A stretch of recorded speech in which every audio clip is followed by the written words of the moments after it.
So in today's video, we are going to talk about the causes of hair loss. So whether you are losing your hair or whether your hair is becoming thinner or you are suffering with alopecia, this video is for you. This is a complex topic, and losing hair and hair thinning, it can really damage a person's self-esteem because it's something that we see in the mirror. So we're going to cover the causes of hair loss. And there are a few different causes of it, so it's not the same hair loss that affects everybody worldwide. So let's cover the causes of hair loss.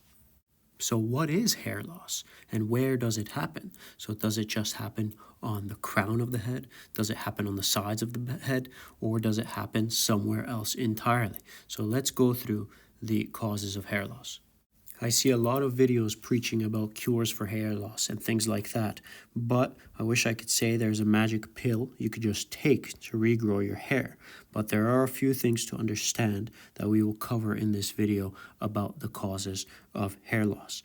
The first thing to note is that it is normal to lose hair.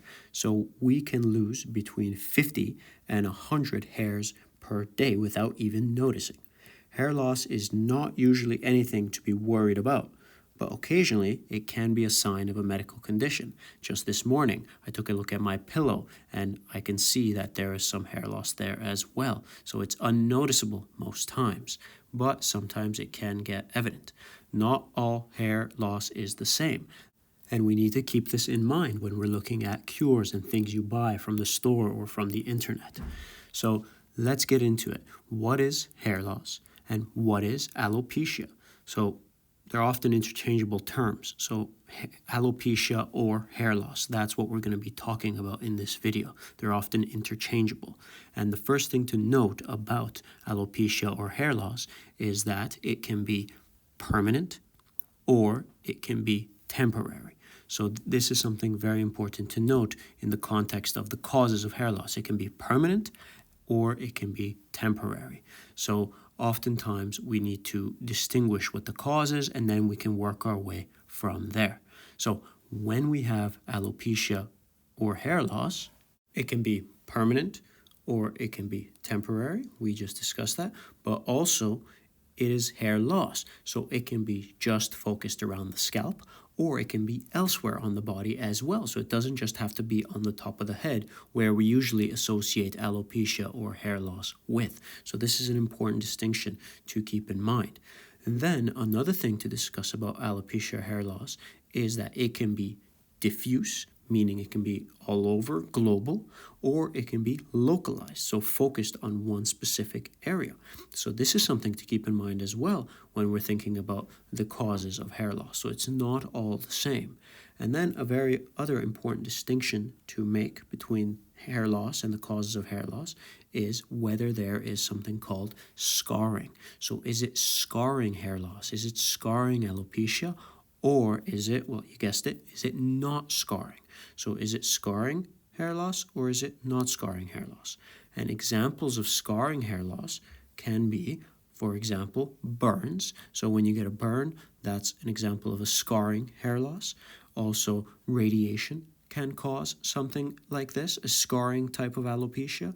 Other things that can do it are shingles. So that's something that can prominently cause a scarring alopecia, as well as some other conditions such as lupus. So this is something important to note because scarring alopecia is different to non-scarring alopecia. And because of these factors, the treatment is a little bit different and tailored. So we talked about a lot here. Let's summarize. So alopecia can be temporary or permanent. It can be diffuse or localized. It can also be on the scalp or elsewhere on the body as well. Also, it can be scarring. So there are some causes of scarring alopecia. So this is very important to note.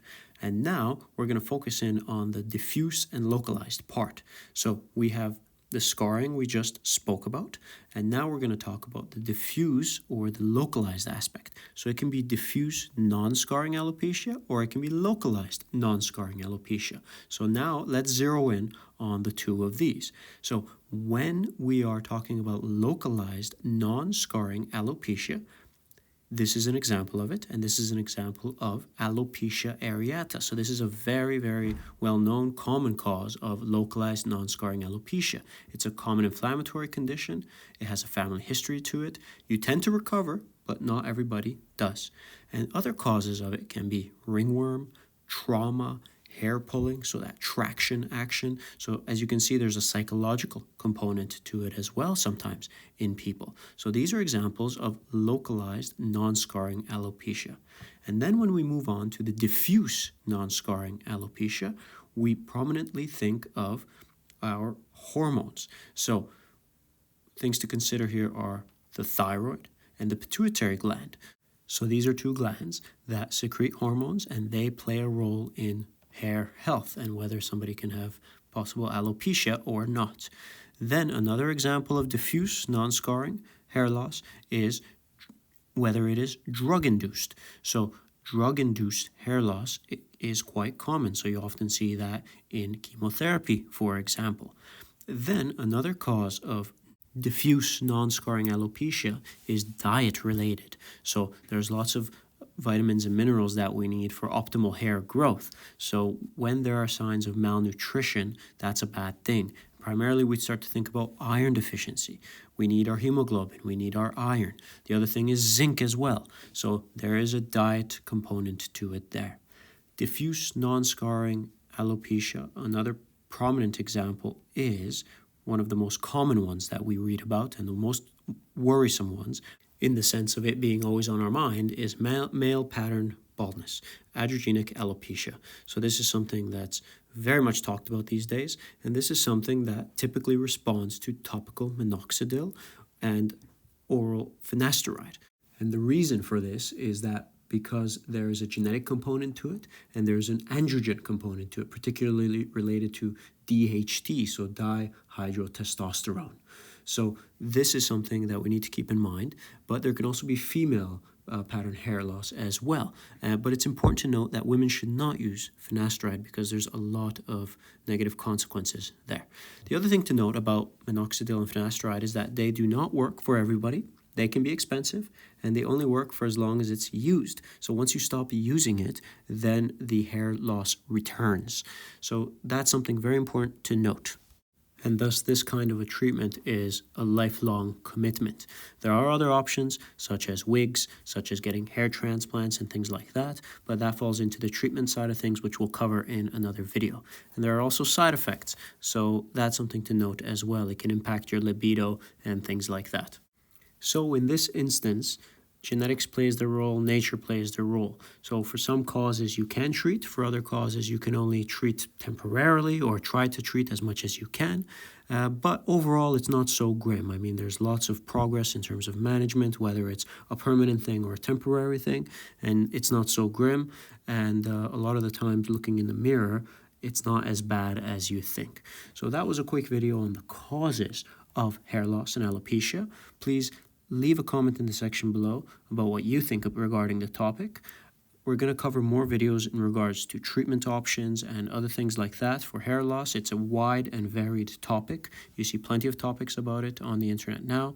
And yeah, we'll see you in the next video. Please like and subscribe for more content, and it goes a long way in helping the channel.